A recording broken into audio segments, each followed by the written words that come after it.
Bismillahirrahmanirrahim. Assalamualaikum warahmatullahi wabarakatuh.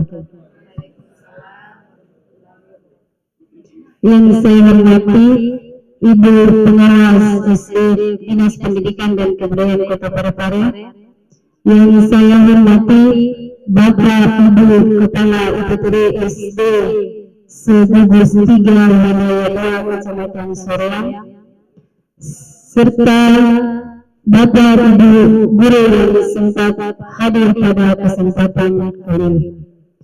Pertama-tama, marilah kita memanjatkan puji dan syukur atas kehadirat Allah Subhanahu wa Ta'ala, karena pada kesempatan ini kita masih diberikan kesehatan dan kesempatan untuk bisa mengikuti kegiatan kita pada hari ini, yaitu berbagi praktik baik dengan tema penerapan KSI dalam pembelajaran di kelas, yang akan sementara kami bawakan oleh narasumber kita yang sudah hadir di tengah-tengah kita. Lalu mulai kita kirimkan salam dan salawat kepada Nabi besar kita Muhammad Sallallahu Alaihi Wasallam. Semoga salam kita sampai kepada beliau dan kepada kita semua. Bapak Ibu yang hadir pada kesempatan ini, untuk mengefisienkan waktu, marilah kita membuka kegiatan kita pada hari ini dengan membaca basmalah. Sebelum kita masuk pada materi berbagi praktik baik, baiklah kita akan mendengarkan dulu sambutan atau arahan dari Ibu Pengawas Dinas Pendidikan dan Kebudayaan Kota Parepare yang akan dibawakan oleh Ibu Haji Sukmawati SPD MPD. Kepada Ibu kami silahkan dengan hormat. Bismillahirrahmanirrahim. Assalamualaikum warahmatullahi wabarakatuh. Yang saya hormati Ibu Ketua Gugus 3 Wilayah 2 Kecamatan Soreang, yang saya hormati Ibu Kepala UPTD SD Negeri 73 selaku tuan rumah dalam kegiatan KKK kita kali ini, yang saya hormati Bapak Kepala UPTD SD Negeri 27 Parepare, dan yang saya hormati Bapak Kepala UPTD SD Negeri 63 Parepare, dan Ibu Kepala UPTD SD Negeri 54 Parepare.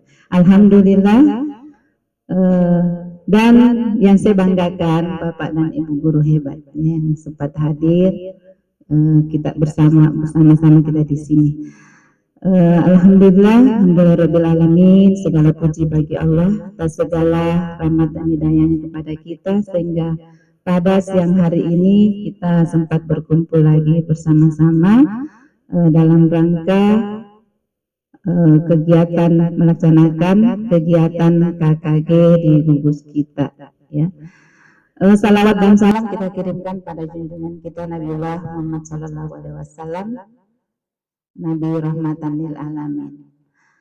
Bapak Ibu yang saya hormati dan saya banggakan, ada 3 hal ya yang ingin saya sampaikan pada kesempatan hari ini. Yang pertama, bahwa saya selaku pembina di gugus 3 ini sangat merasa bangga, selalu merasa mengapresiasi kegiatan-kegiatan kita di gugus 3 ini, di mana kegiatan di gugus kita ini betul-betul memfasilitasi guru-guru hebat kita dari teman-teman yang masuk guru penggerak, ya, memfasilitasi mereka untuk berbagi praktik pada kita semua. Namun saya yakin dan percaya bahwa banyak di gugus kita, ya, guru-guru hebat yang mungkin belum mendapatkan kesempatan untuk menjadi guru penggerak, itu pasti juga memiliki praktek-praktek yang baik. Jadi kalau misalnya ada Bapak Ibu yang punya praktik baik di sekolahnya yang sudah dilakukan, dilaksanakan sekolahnya, dan itu memang sangat berpengaruh baik terhadap peserta didik kita. Saya kira itu alangkah baiknya kita koordinasikan pada pengurus KKG. Namun itu kalau misalnya ini ya, tentunya harus kita koordinasikan pada saat pengurus KKG menyusun program-program kegiatan.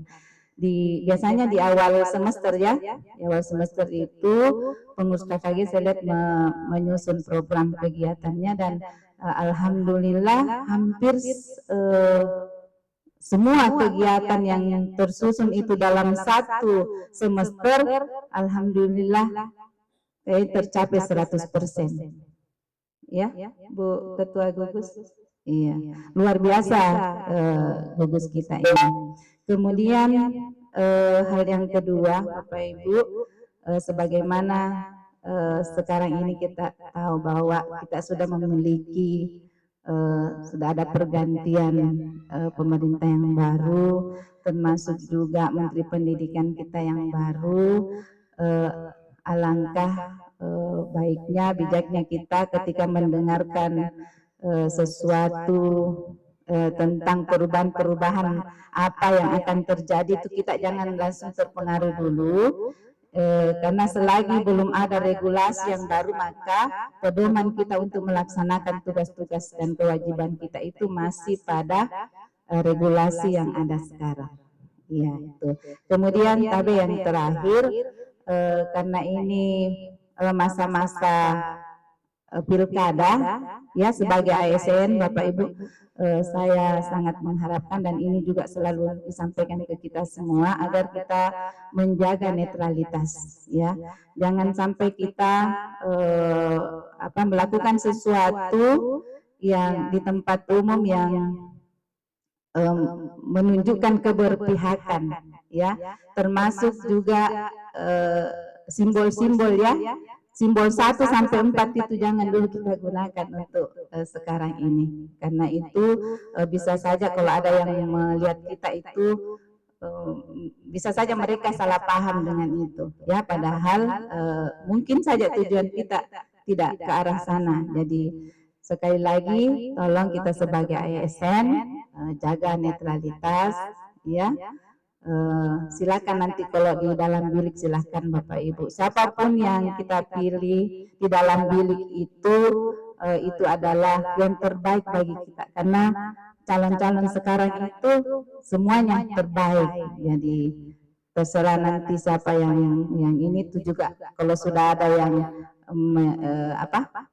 sudah ditetapkan bahwa beliaulah yang akan menjadi pimpinan kita di daerah kita ini, Parepare, maka itulah yang terbaik, dan kita pasti mendukungnya semua. Terima kasih sekali lagi. Marilah kita sama-sama mengikuti kegiatan KKG ini dengan mengikuti bersama-sama praktik baik dari narasumber kita, ya, guru hebat kita dari guru penggerak. Jadi yang lain jangan merasa berkecil hati, silakan berjuang terus juga, ya, berusaha terus bagaimana menjadi yang terbaik di antara kita semua. Terima kasih. Wabillahi taufiq wal hidayah. Assalamualaikum warahmatullahi wabarakatuh.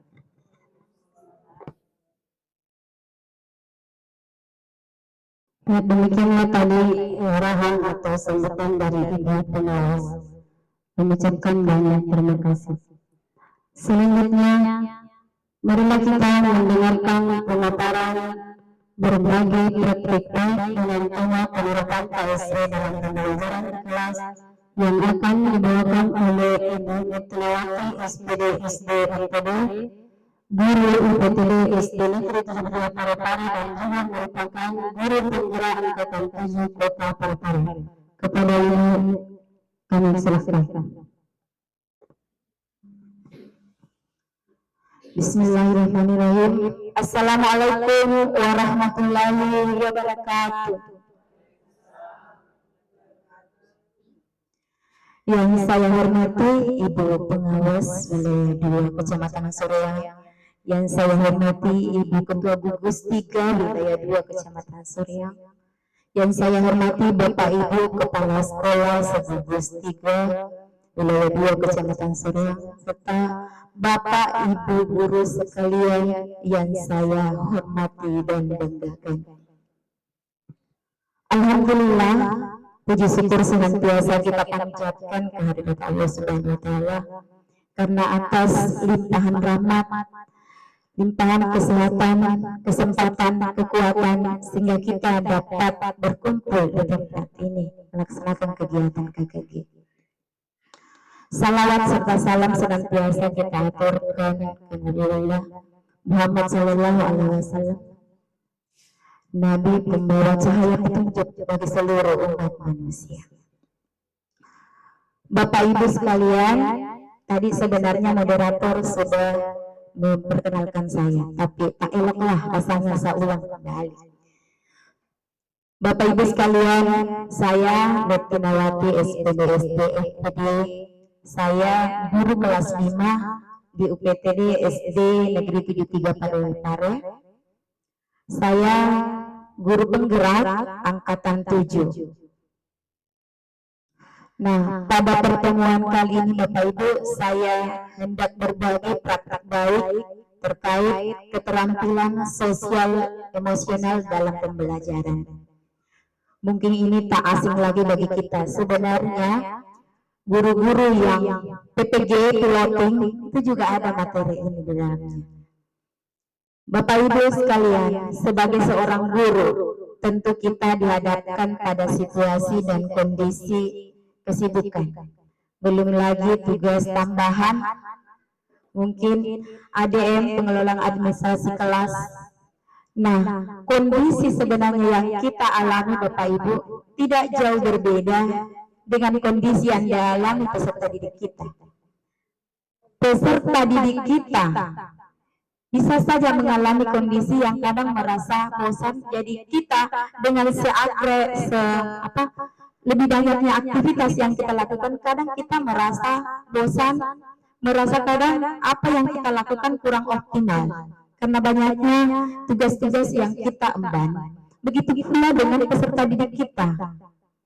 Mereka sudah dihadapkan dengan situasi belajar di kelas, kemudian kondisi sosial di lingkungan keluarga, mungkin di lingkungan masyarakat yang mungkin saja terjadi sesuatu konflik.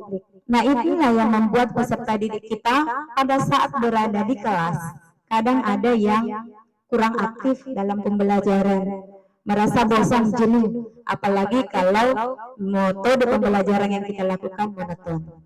Nah, untuk itulah Bapak Ibu, untuk menjawab kondisi dan tantangan ini, maka kita bukan hanya sebagai siswa, bukan hanya untuk siswa, tetapi juga kita sebagai guru perlu membekali diri dengan kompetensi sosial emosional. Jadi bukan cuma murid kita, tapi kita juga yang membutuhkan ini. Nah, untuk itulah salah satu yang bisa kita lakukan melaksanakan pembelajaran sosial emosional. Yang bagaimana itu? PSE, pembelajaran sosial emosional. Jadi ini proses belajar. Apa tujuannya? Untuk mengembangkan kemampuan individu dalam memahami dan mengelola emosi diri. Jadi bagaimana mengelola emosi diri? Kita Bapak Ibu sebagai guru harus menguasai kompetensi ini. Bagaimana kita mengajarkan kepada peserta didik kita dengan emosional, pendekatan emosional yang baik, tidak dengan menghardik. Kadang kita karena seabrek tugas, kadang kurang mood mengajar, kadang membuat perlakuan kita kepada peserta didik memunculkan emosional tertentu, apalagi kalau peserta didik kita melakukan hal-hal yang kurang menyenangkan, yang tidak sesuai dengan keyakinan kelas. Oleh karena itu Bapak Ibu, jadi bisa mengelola emosi diri sehingga diharapkan dapat membangun hubungan positif dengan orang lain secara efektif. Selain itu, PSE ini juga membantu murid untuk menjadi pribadi yang lebih mandiri, memiliki empati yang bagus, kemudian komunikasi yang bagus juga, dan insya Allah akan melahirkan kerjasama yang baik, sehingga dapat diterima baik di lingkungan sekolah, lingkungan keluarga, bahkan di lingkungan masyarakat nantinya. Bapak Ibu sekalian, ada 5 komponen utama pembelajaran sosial emosional ini menurut Cesar. Yang pertama itu kesadaran diri. Jadi memahami emosi, memahami pikiran, perilaku sendiri. Kita pahami dulu, kenali dulu emosi pikiran kita sendiri. Kemudian pengelolaan diri, yang bagaimana itu kita bisa mengelola emosi kita, mengelola perilaku kita, jelas dengan cara yang adaptif. Kemudian yang ketiga, kesadaran sosial. Jadi memahami perspektif orang lain, membangun empati sehingga bisa membangun hubungan yang positif dengan orang lain. Yang keempat, kemampuan berrelasi, bekerja sama, berkomunikasi atau berkolaborasi dengan orang lain. Jika keempat ini sudah dimiliki, insya Allah nantinya kita bisa masuk di kompetensi yang kelima. Dalam membuat suatu keputusan, bisa dengan keputusan yang diambil ini dapat bertanggung jawab. Itu yang diharapkan. Kemudian Bapak Ibu, kita lihat mengapa PSE di SD itu penting. PSE di SD itu sangat penting. Kenapa? Dapat menjadi dasar yang kuat bagi perkembangan murid secara keseluruhan. Jadi dengan PSE ini, murid bisa mengatasi konflik dengan cara yang konstruktif, sehingga diharapkan akan lebih siap menghadapi tantangan di masa depan dan menjadi individu yang sukses dan bahagia. Itu harapannya jika kita terapkan PSE ini di SD. Nah, kita sebagai guru SD inilah yang menjadi tugas dan tanggung jawab kita bersama. Bukan tugas dan tanggung jawab pribadi, tetapi bersama. Dalam satu sekolah kita memerlukan kolaborasi aktif antara seluruh stakeholder yang ada di sekolah. Nah, yang biasa saya lakukan Bapak Ibu sederhana saja. Jadi pada saat pagi hari, selain menanyakan kabar peserta didik, saya juga menanyakan bagaimana perasaan anak. Itu sebelum memulai pelajaran. Selain kabar, saya tanyakan perasaannya dulu. Anak-anak itu kadang di pagi hari itu bermacam-macam. Ada yang menjawab, senang Bu, lebih banyak senangnya, Alhamdulillah. Tapi ada juga yang menjawab, saya sedang sedih. Ada juga yang menjawab marah. Nah, kadang yang sedih ini saya tanya, kenapa sedih nak? Bu, tinta pulpen saya habis. Nah, kita sudah tahu akar masalahnya kenapa dia sedih. Anak tadi sedih, salah satu penyebabnya pulpennya, tinta pulpennya habis. Nah, teman lain yang mendengar bersimpati langsung nyeletuk. Saya punya pulpen dulu Bu, saya siap memberikan kepada teman, meminjamkan. Nah, Alhamdulillah. Konflik yang dialami peserta didik tadi bisa terjawab, bisa membuat yang tadinya timbul rasa sedih, akhirnya merasa lebih plong, lebih senang, sudah siap mengikuti pembelajaran. Begitu juga yang marah, macam-macam alasan mengapa mereka marah. Dan yang paling banyak itu, kenapa kemarin teman pikirku tadi Bu terlambat datang, akhirnya saya setengah mati membersihkan di dalam kelas. Teman pikirnya yang lain dengar, langsung ada yang minta maaf, ada yang tahu, oh Bu sesuai dengan keyakinan kelas, saya siap menerima konsekuensi. Nanti di akhir membersihkan. Ini membuat temannya yang tadi itu merasa lega. Jika kita biarkan perasaan mereka ini, Bu, mereka itu tidak siap untuk mengikuti pembelajaran dan kita langsung start, hasilnya kurang memuaskan. Tetapi pada saat kita kenali kondisi peserta didik kita sebelum kita mulai pembelajaran, kita netralkan perasaan emosi tadi, insya Allah pembelajaran akan berjalan dengan baik. Nah, ada juga itu di awal. Nah, di tengah pembelajaran yang paling sering saya lakukan Bapak Ibu dengan praktik mindfulness. Jadi teknik stop.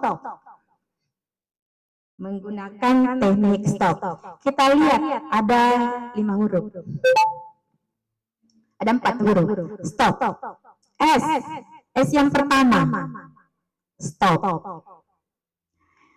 Seperti tombol pause. Saat kita merasa sedih, saat kita merasa marah, saat kita merasa jenuh, bosan. Nah, hal yang harus kita lakukan, hentikan sejenak apa yang sedang kita lakukan. Berhenti.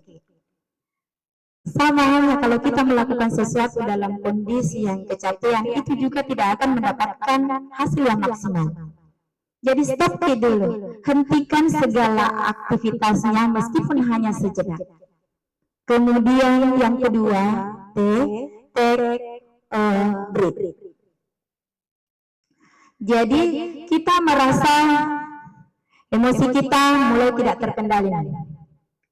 Maka hal pertama yang harus kita lakukan, ambil napas dalam-dalam. Bisa kita lakukan Bapak Ibu? Coba kita tes. Karena ini Bapak Ibu bukan cuma untuk Bapak Ibu saja, tapi insya Allah ke depannya akan diaplikasikan dalam pembelajaran kita ya, di kelas. Coba Bapak Ibu, ambil napas yang dalam, kemudian hembuskan. Jangan seperti anak murid kita. Ini ambil napas yang dalam. Sampai, jadi kita berikan contoh yang baik. Ambil napas yang dalam, pelan saja. Jadi perlahan, jangan terkesan dipaksakan. Ambil napas dalam, kemudian kita hembuskan perlahan. Ada juga kadang kita ambil napas perlahan dalam hitungan keempat, dalam hitungan keempat hembuskan. Jadi itu nanti yang akan kita lakukan kepada peserta didik kita. Kemudian yang ketiga, ada observe.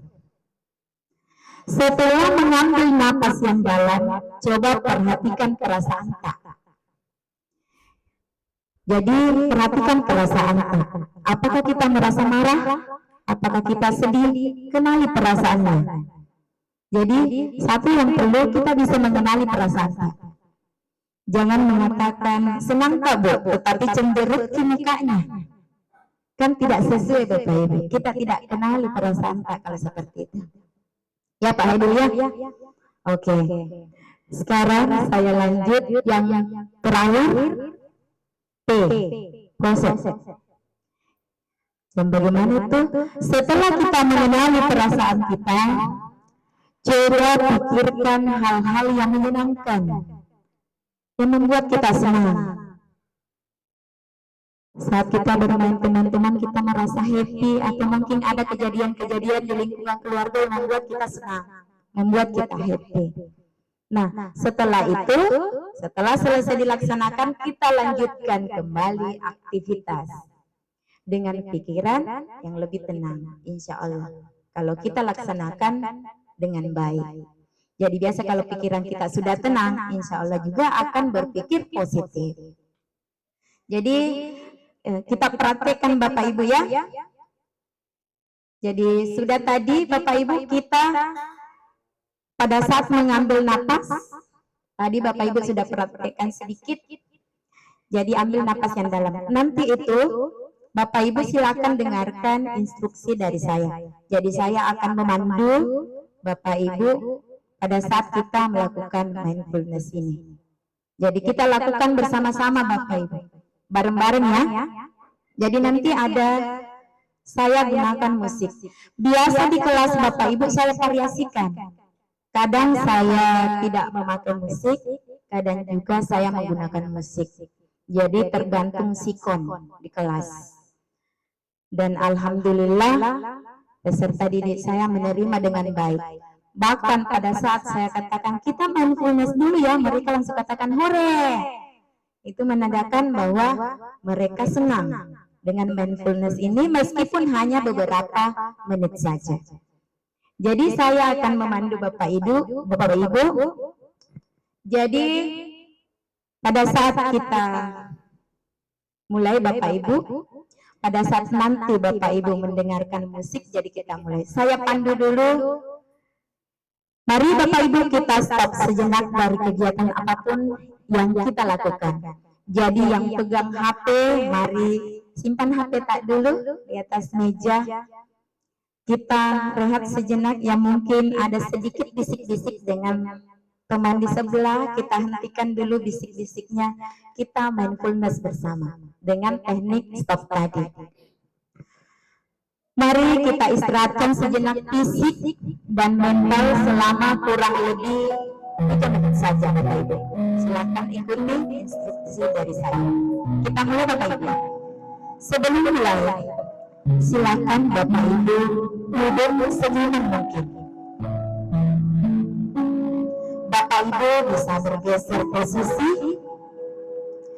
atau tempat duduk agar menjadi lebih nyaman. Cobalah untuk duduk tidak membungkuk, tetap tegak, tetapi kedua bahu rileks. Mari rasakan kursi yang menopang tubuh Bapak Ibu. Rasakan kedua telapak kaki bertumpu pada lantai. Letakkan tangan pada pangkuan atau di atas meja. Relax.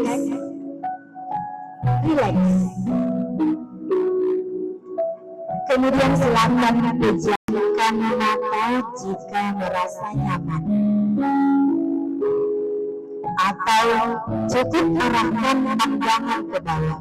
Silakan Bapak Ibu dilakukan. Relax. Amati napas yang masuk dan keluar. Bernapaslah seperti biasa. Saat bernapas, rasakan udara yang masuk dan keluar melalui hidung. Rasakan abdomen yang turun naik saat bernapas. Mari bernapas lebih pelan dan dalam. Rasakan perut mengembang dan mengentas saat bernapas. Sekarang kita akan bernapas dalam 4 hitungan dan menghembuskan dalam 4 hitungan pula. Mari kita mulai. Ambil napas, hembuskan, ulang lagi. Ambil napas dalam, hembuskan, ulangi terus. Amati tubuh yang terasa lebih rileks saat mengeluarkan napas. Mulai dari membentuk wajah, sekitar dahi, kelopak mata, pipi, rahang, dagu, kemudian kedua bahu, lengan atas, dan jari jemari Bapak Ibu. Amati napas yang lebih tenang dan pelan. Amati perasaan Anda saat ini. Apakah Bapak Ibu pikirkan saat ini? Apakah pilihan yang Bapak Ibu lakukan setelah ini? Silakan buka mata Anda perlahan-lahan. Bapak Ibu perlahan silakan dibuka. Iya. Nah, Bapak Ibu, bagaimana perasaan Anda? Bagaimana perasaan Bapak Ibu? Bermacam-macam perasaannya. Ada yang mau tertidur. Ya, apalagi? Apalagi yang terasakan? Kita perlu tahu apa yang Bapak Ibu rasakan setelah kita melakukan mindfulness teknik stop. Saking nyamannya perasaan tak ada muncul perasaan ingin tertidur. Nah, seperti itu juga yang jalani peserta didik. Kadang peserta didik, terlena sekali Kak Bu. Terlena sekali Kak kurasa. Nah, biasanya Bapak Ibu jangan biarkan anak didik kita tertidur. Jadi ada langkah selanjutnya Bapak Ibu yang bisa kita lakukan jika seperti itu. Jadi ajak peserta didik untuk menyilangkan tangan di atas bahu pada saat akhir. Di atas bahu, kemudian minta mereka menepuk bahunya 3 kali. Jadi pada saat menepuk itu, yang tadinya terlena itu bisa kembali fokus. Itu Bapak Ibu ya. Jadi ini bisa kita lakukan di saat tengah-tengah pembelajaran. Pada saat tengah-tengah pembelajaran itu peserta didik kita itu kadang kan mulai jenuh, bosan, apalagi kalau tidak ada ice breaking yang diberikan. Nah, ini salah satu yang bisa kita terapkan kepada peserta didik kita dengan cara mindfulness teknik stop. Jadi biarkan mereka yang habis capek-capek menulis, yang habis berdiskusi, kadang kan dalam diskusi mereka berbeda pendapat, akhirnya ada sedikit yang mojok. Ada kadang seperti itu, tidak mau berpendapat. Nah, dengan teknik mindfulness ini, itu bisa mengembalikan fokus peserta didik kita. Bisa membuat tadi yang perasaan ada emosional yang timbul perasaan sedih mungkin, agak kecewa dengan teman sebangku, dengan teman kelompok, itu bisa diatasi dengan mindfulness ini. Jadi mereka bisa kembali fokus untuk melanjutkan kegiatan atau aktivitas berikutnya. Nah, ini salah satu contoh yang saya lakukan, sederhana saja Bapak Ibu, yang saya lakukan pada peserta didik.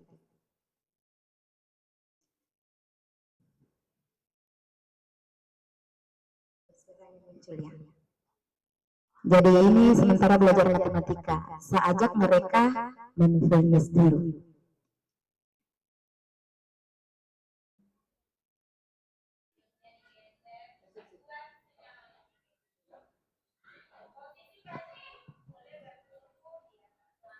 Ini sederhana saja.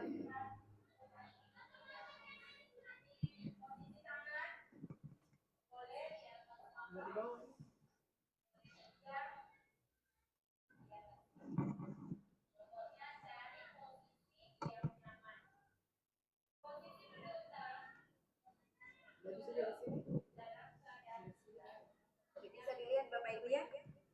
Ya, bisa kita lihat saja.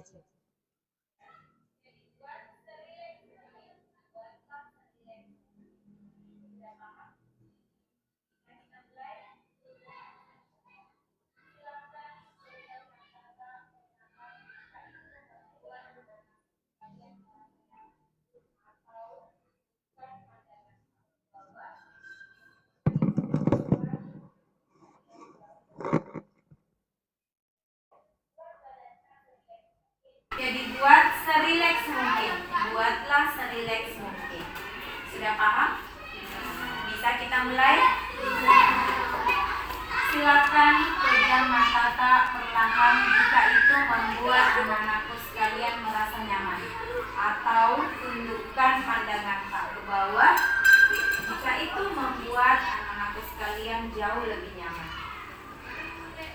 Buat badan tak serileks mungkin, senyaman mungkin. Rasakan kaki yang bertumpu pada lantai atau bertumpu pada tempat kaki di meja.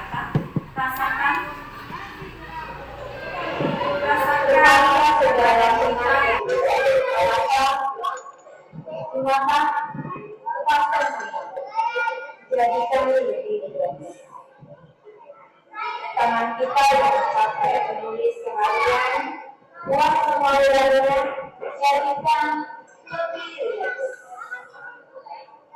Lepaskan semua beban yang ada di pundak.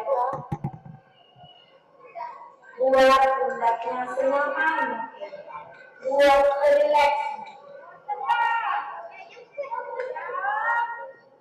Lepaskan semua beban yang ada di kaki, habis berjalan kaki ke sekolah, membawa beban tubuh, lepaskan beban. Buat kakinya relax. Sekarang tarik nafas.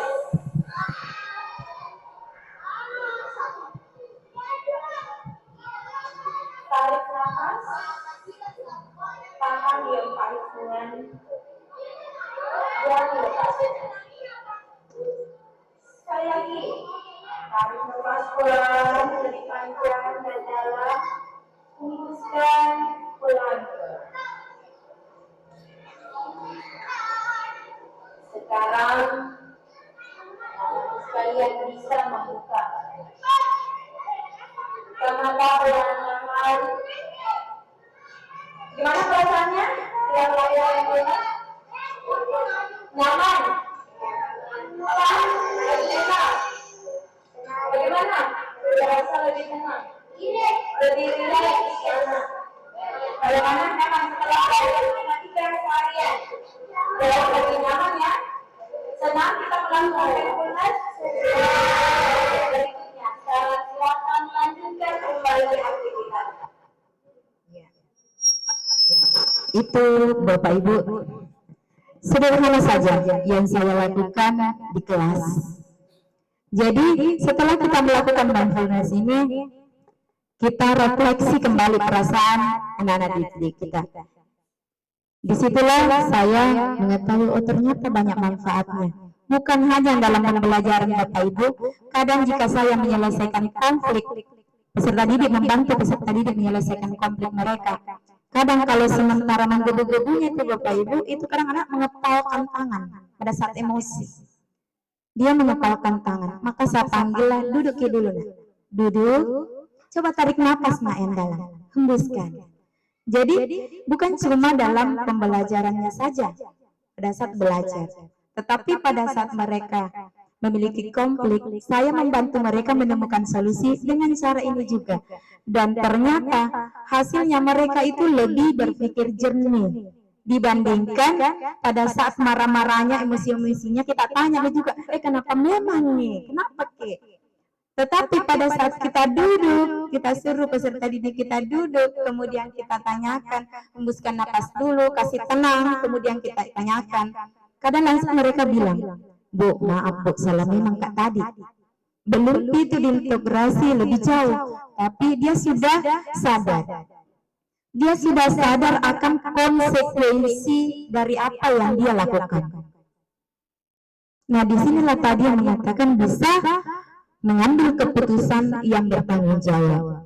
Jadi itu Bapak Ibu yang saya lakukan di kelas, yang saya praktekkan. Insya Allah ini sudah 3 kelas yang saya ajar, saya praktekkan terus ini mindfulness stop. Sudah tamat yang lalu saya praktekkan juga, yang kelas 6 sekarang juga saya praktekkan, dan sekarang kelas 5. Saya praktekkan terus karena saya merasakan manfaatnya, sangat bermanfaat sekali, baik bagi diri saya sendiri maupun bagi peserta didik. Jadi teknik stop ini merupakan alat yang sangat berguna untuk membantu kita menghadapi berbagai situasi. Dengan berlatih terus-menerus, kita akan semakin mahir dalam mengelola emosi dan menjadi pribadi yang lebih kuat. Dan insya Allah murid-murid kita bisa belajar dengan bahagia. Sekian materi saya pada hari ini, semoga dapat bermanfaat bagi kita semua. Wabillahi taufiq wal hidayah. Assalamualaikum warahmatullahi wabarakatuh.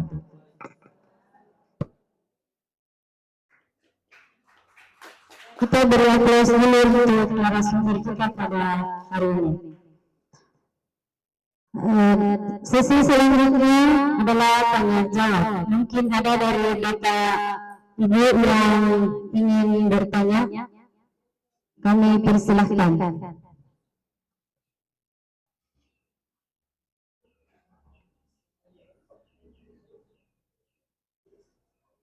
Bagaimana Bapak Ibu? Ya, persilakan kepada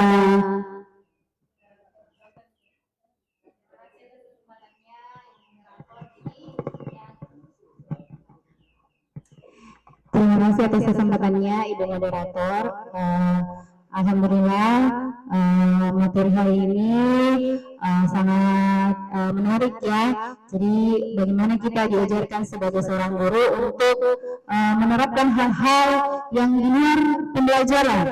Jadi yang kita harus proses sebagai seorang guru itu bukan hanya teknik mengajar kita, tetapi ada hal-hal lain yang mendukung supaya pembelajaran kita itu berlangsung dengan baik. Salah satunya tadi teknik mindfulness.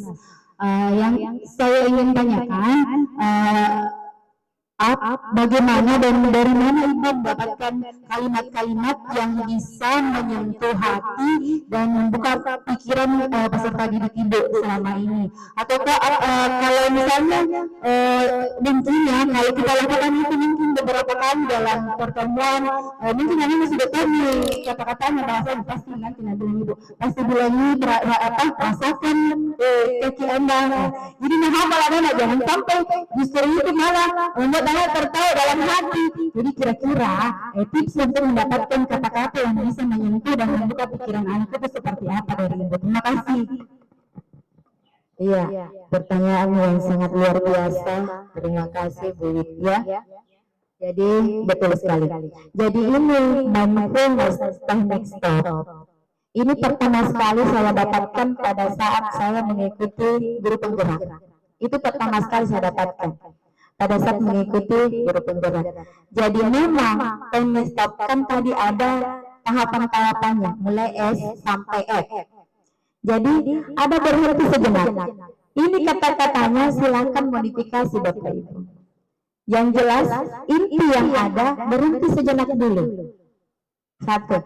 Jadi kita harus berhenti sejenak dulu. Itu dulu yang kita arahkan kepada peserta didik kita. Kemudian yang kedua, harus mengambil posisi yang senyaman mungkin. Peserta didik kita kan otomatis kalau di kelas itu mengambil posisinya biasa di lantai, biasa juga ada bahkan yang tidak di lantai Bapak Ibu, ada di bawah kaki meja. Yang jelas posisi senyaman mungkin. Jadi kalau soal kata-kata kita sesuaikan dengan kondisi yang ada di dalam kelas. Jadi disesuaikan dengan kondisi kita. Kemudian intinya tadi mengambil napas yang dalam. Pada saat kita mengambil napas yang dalam, kita kondisikan dari ujung rambut sampai di ujung kaki.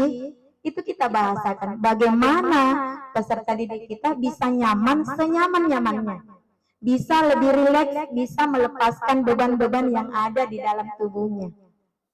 Jadi ini kalau ku ingat dulu Bu, dulu itu ada istilahnya hypnoteaching ya, tapi itu membutuhkan biasa biaya kalau kita mau belajar hipno. Nah kalau ini mindfulness ini sederhana dan bisa kita lakukan setiap hari pun bisa, tanpa menggunakan media yang terlalu harus diadakan dengan menggunakan uang kantong keluar, tidak harus. Jadi sederhana sekali. Itulah yang menjadi dasar saya mengambil kata-kata.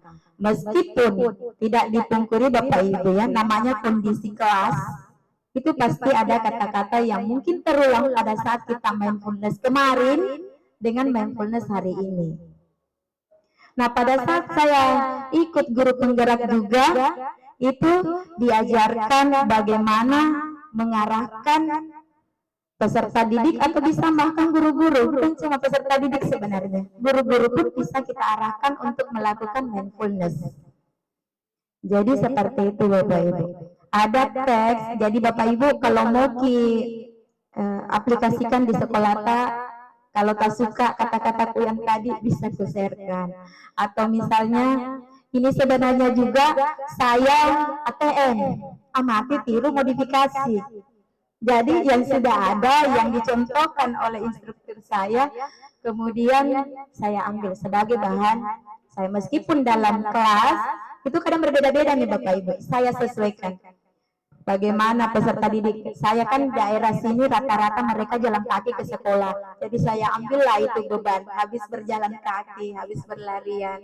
Jadi sederhana saja Bapak Ibu, jangan jadikan beban kata-kata yang mau kita angkat di dalam mindfulness dijadikan beban. Apalagi itu apalagi.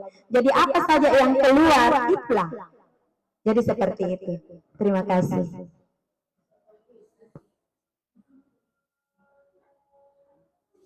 Bagaimana Bapak Ibu yang lain, masih ada pertanyaan?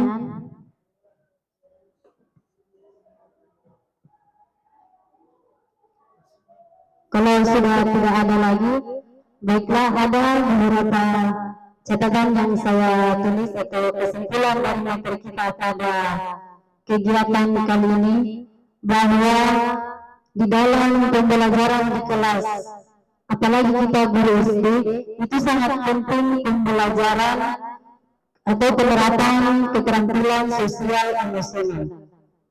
Itu akan memberikan dasar yang kuat bagi perkembangan siswa, dan dengan penerapan ini murid atau peserta didik akan lebih siap lagi dalam menghadapi tantangan di masa depan. Kemudian ada tadi pada saat pembelajaran mungkin akan dipraktikkan mindfulness. Tadi sudah ada juga contoh yang diberikan oleh narasumber kita. Mudah-mudahan ke depan kita bisa praktikkan di dalam kelas maupun di dalam sekolah dengan guru. Baiklah, bagi Bapak Ibu guru yang ikut di pelatihan atau ikut dalam kegiatan berbagi praktik ini secara online, akan ada daftar hadir yang ada nanti di kolom chat. Di dalam daftar hadir ini ada 3 yang harus kita upload. Yang pertama, screenshot mengikuti komunitas KKG. Yang kedua, screenshot mengikuti webinar pada kegiatan kali ini. Dan yang ketiga, nama narasumber pada kegiatan kali ini. Baiklah, saya ucapkan banyak terima kasih kepada Ibu Ketuawati SPD MPD atas ilmu yang diberikan pada kegiatan kali ini. Dan marilah kita menutup kegiatan kita pada kesempatan kali ini dengan membaca hamdalah. Alhamdulillahirrahmanirrahim. Wabillahi taufiq wal hidayah. Assalamualaikum warahmatullahi wabarakatuh.